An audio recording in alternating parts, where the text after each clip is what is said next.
എല്ലാവർക്കും സലു സിമ്പിൾ റെസിപ്പീസിലേക്ക് സ്വാഗതം. ഇന്ന് നമുക്ക് വെറൈറ്റി ആയിട്ടുള്ള ഒരു ദോശ എങ്ങനെയാണ് തയ്യാറാക്കുന്നത് നോക്കാം. അപ്പം മിക്സിയുടെ ജാറിലേക്ക് ഞാൻ 250 ml കപ്പിൽ 2 കപ്പ് വെള്ളം ഒഴിച്ചു കൊടുക്കുകയാണ്. പച്ചവെള്ളമാണ് ഒഴിച്ചു കൊടുത്തിരിക്കുന്നത്. പിന്നെ നമുക്ക് 5 അല്ലി വെളുത്തുള്ളി വേണം. വലുതാണെങ്കിൽ ഒരു 3 എണ്ണം മതിയാവും. പിന്നെ 2 ടേബിൾ സ്പൂണോളം മെൽറ്റ് ചെയ്യിച്ച ബട്ടറും കൂടി ഇതിലേക്ക് ഇട്ട് കൊടുക്കണം.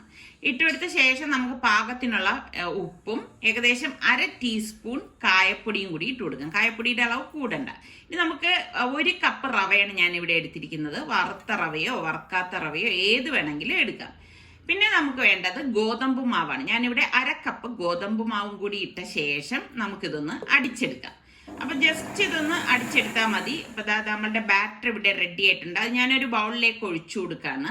ഇനി നമുക്കിതിലേക്ക് കുറച്ച് ചില്ലി ഫ്ലേക്സ് വേണം. ഞാനിവിടെ 1 ടീസ്പൂണോളം എടുത്തിട്ടുണ്ട്. അത് നമ്മളുടെ എരിവിന്റെ പാകത്തിന് എടുത്താൽ മതി. 1/4 കപ്പ് മല്ലിയില ചെറുതായിട്ട് അരിഞ്ഞതും കൂടി ചേർത്ത് നന്നായിട്ടൊന്ന് മിക്സ് ചെയ്ത് കൊടുക്കാം. അപ്പൊ ഇത്രയേ ഉള്ളൂ. ഇത് നമുക്ക് ഇൻസ്റ്റന്റ് ആയിട്ട് തന്നെ ഉണ്ടാക്കി എടുക്കുന്ന ഒരു ദോശയാണ് കേട്ടോ. വച്ചിരിക്കോ ഒന്നും വേണ്ട. പിന്നെ കറികളുടെ ആവശ്യമില്ല. പാൻ ചൂടാകുമ്പോൾ മാവ് കോരി ഒഴിച്ച് ഇതുപോലെ ഒന്ന് ചുറ്റിച്ചു കൊടുക്കണം. അപ്പൊ പെട്ടെന്ന് നമുക്ക് റെഡിയാക്കി എടുക്കാൻ പറ്റും. ഇപ്പൊ കുട്ടികൾക്ക് നമുക്ക് സ്കൂളിൽ പോകുന്ന നേരമൊക്കെ കൊടുക്കാൻ പറ്റിയ ഒരു ഐറ്റമാണ്. ഇതിന്റെ മീതെ വേണമെങ്കിൽ കുറച്ച് ബട്ടർ ഇതുപോലെ മെൽറ്റ് ചെയ്തൊന്ന് ഒഴിച്ചു കൊടുത്താൽ മതി.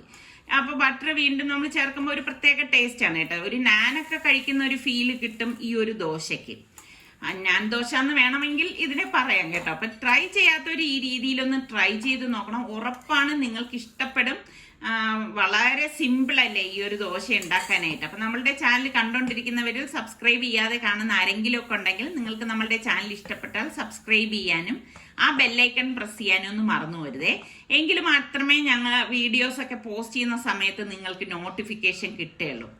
അപ്പൊ നമ്മളുടെ ഓരോ ദോശയും ഞാൻ ഇതുപോലെ തന്നെ ചുട്ടെടുക്കാണ്. പിന്നെ ഒരു കാര്യം കേട്ടാ, നിങ്ങൾക്ക് ഇഷ്ടപ്പെടുന്ന റെസിപ്പീസ് ഒക്കെ നിങ്ങളുടെ ലൈക്ക് ചെയ്യുകയും വേണം. അതുപോലെ തന്നെ നിങ്ങളുടെ ഫ്രണ്ട്സിന് ഇതിന്റെ ലിങ്ക് ഒന്ന് ഷെയർ ചെയ്ത് കൊടുക്കണം കേട്ടോ. എങ്കിലല്ലേ ഇത് ഈ പറഞ്ഞ മാതിരി അവർക്കൊക്കെ അറിയാൻ കഴിയത്തുള്ളൂ.